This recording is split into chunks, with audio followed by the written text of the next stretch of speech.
Bonjour et bienvenue sur la chaîne du chasseur d'étoiles de midi, chaîne de réflexion et d'humour sur les 12 coups de midi. Jean-Luc Reichmann à la présentation, le maître de midi blindé de thunes. Coup d'envoi, la première question, comment s'appellent les membres du crime organisé japonais? Bien sûr, ce sont les Yakuza. Après, il y avait Angélique qui était avec des amis. Quelle façon de parler à son bébé lui permet d'acquérir plus rapidement le langage? C'était en chantant. Ensuite, vous aviez Baptiste qui était venu avec... comment il s'appelle cet acteur-là? Merde, qui avait fait le film... ah, merde, Franck Gastambide. On dirait Franck Gastambide. Alors, d'après un sondage, eh bien, les jeunes mangent au lit. Oui, au lit. Après, vous aviez Edern qui était avec des amis. À qui doit-on le titre Electro Aspiration, Zao de Zagazan? Donc, ils n'arrêtent pas de lui faire de la promo à celle-là.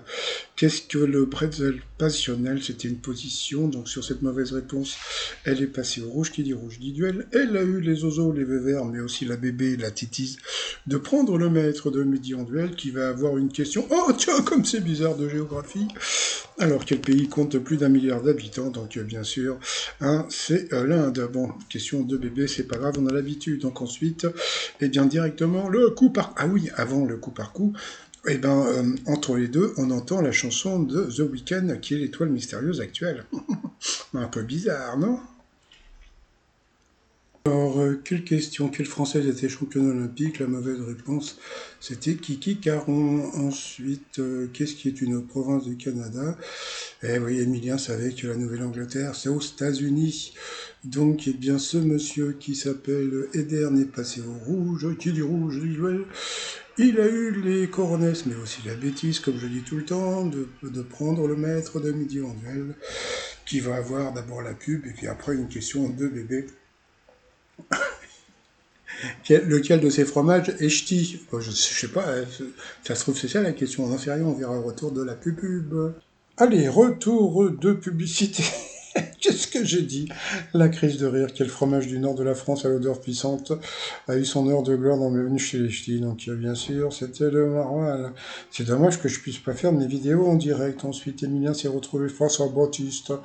Allez, ça va aller vite dans la mythologie. Tiens, une question de mythologie pour Emilien. C'était les dieux de la guerre. Par quel orifice le nom de fleur fait-on passer la lacet des chaussures?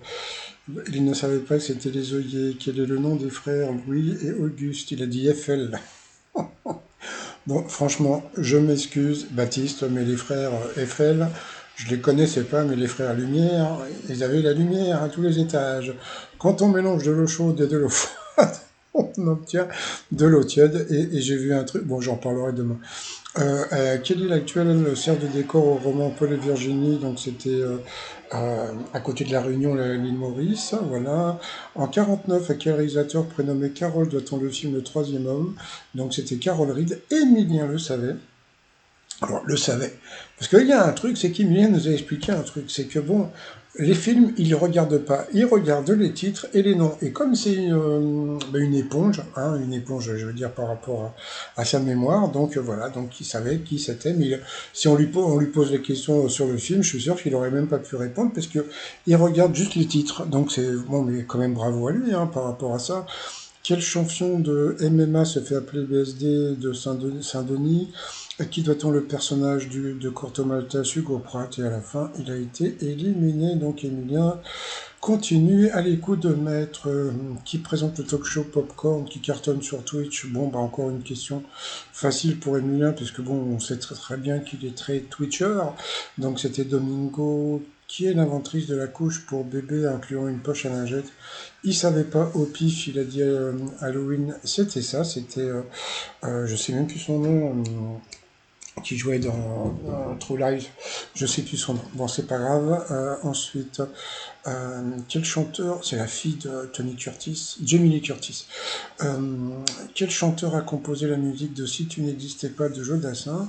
Il a dit, je l'ai entendu, je sais pas quoi, je vais dire l'autre, je suis sûr que c'est l'autre et tout, c'était ça, Toto Cutugno. Voilà, bravo encore à lui. Et après, comment appelle-t-on les Nids des écureuils roux? Et ça, il le savait. Bon, ça, c'est pas une question d'histoire, etc. Donc, il a dit les hôtes, voilà, donc il a gagné 30 000 balles, ça lui fait les 15 000 boules. Et là, on peut pas dire qu'il a eu que des questions faciles. Aussi, au début, il a eu deux, trois questions faciles, mais après, c'était un peu compliqué. Mais bon, comme je le dis, donc voilà, il a pu briller, il nous a fait 1 103 000 et des poussières. Mais là, pour l'instant, il n'a pas encore le million, hein, j'en parlerai demain. Donc, l'étoile mystérieuse, il est parti sur Morgane Freeman. Pourtant, on entend l'étoile mystérieuse dans les 12 coups de midi tous les jours. Tous les jours, on entend, comme je l'ai dit dans ma vidéo de ce matin, tous les jours, The Weeknd chante dans l'émission. Bon, bah sinon, je vous souhaite une bonne journée, je vous dis à demain. Portez-vous bien et surtout, portez-vous, bye bye.